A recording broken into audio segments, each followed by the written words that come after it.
My 5-year-old daughter reached out with a trembling hand and whispered that I needed to conceal myself. I had just returned home 48 hours ahead of schedule from a grueling military exercise, still wearing my dusty uniform. I wanted to surprise my family with an unannounced arrival. Instead, the terrifying terror in her eyes told me that something was deeply wrong inside our house. The silent hallway felt entirely unfamiliar as my little girl, Chloe, guided me toward the small laundry room. Her untidy hair and worn shirt suggested she had been neglected all day. When I asked her what was happening, she pointed toward the ceiling. Heavy footsteps rattled the floorboards above us, and the unfamiliar voices began to echo down the stairs. My husband, Bradley, and I had been married for several years, though my frequent army deployments kept us apart. I believed we were partners who supported each other through every long separation. However, standing in the shadows of my own home, I realized a dark secret was unfolding while I served my country. The trust we built was suddenly crumbling.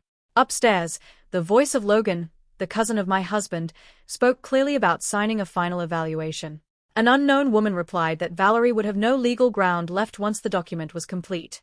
They laughed together as they discussed how I would fight the allegations. I realized they were talking about me, fabricating a trap to steal my child.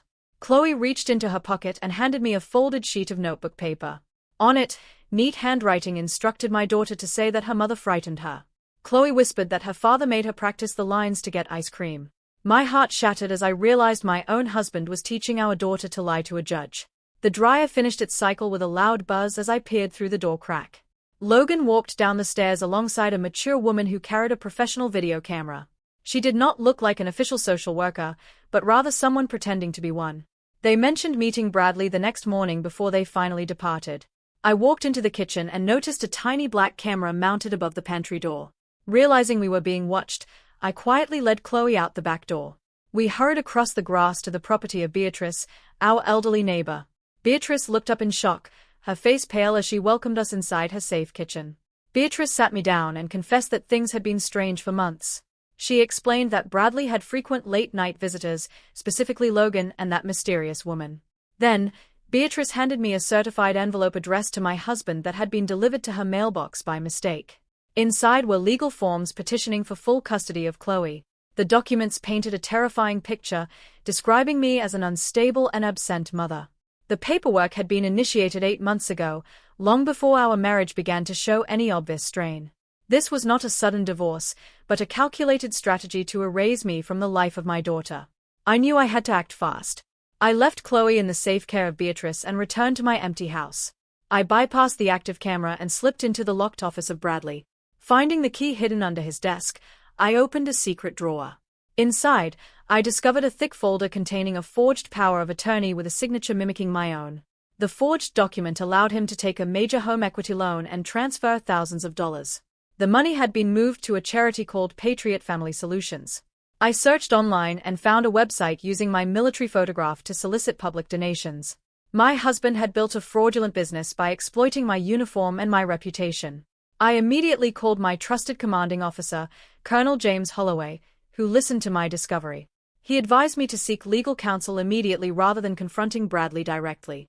He gave me the contact information of Joanna Vance, a highly respected family attorney. I knew this battle would be fought with evidence rather than weapons in a courtroom.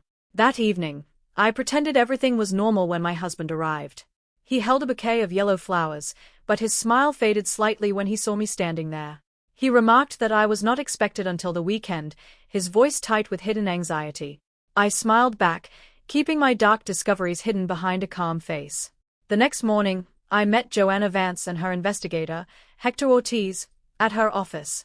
Hector analyzed the bank transactions and revealed that the fake charity had amassed over $300,000. He also discovered a large payment made to my own brother, Preston. My chest tightened as I realized my sibling was also involved. I met Preston at a quiet diner where he broke down in tears and confessed. He admitted he took the money to cover his gambling debts because he was desperate. Bradley had promised him financial relief in exchange for testifying against my parenting abilities. Though Preston refused to sign the final affidavit, the betrayal cut me deeply. Preston handed me a flyer for a charity banquet scheduled for Saturday night. Bradley planned to publicly announce my medical retirement and psychological treatment to explain my absence. This would allow him to file for emergency custody on Monday without any public suspicion. I thanked my brother for the information and prepared my counterattack. With the assistance of Joanna and the state authorities, we prepared to expose the financial fraud. I realized that my silence was my greatest weapon in this conflict. When the truth finally came to light, I protected my daughter and reclaimed my life. I learned that the hardest battles are sometimes fought to defend those we love.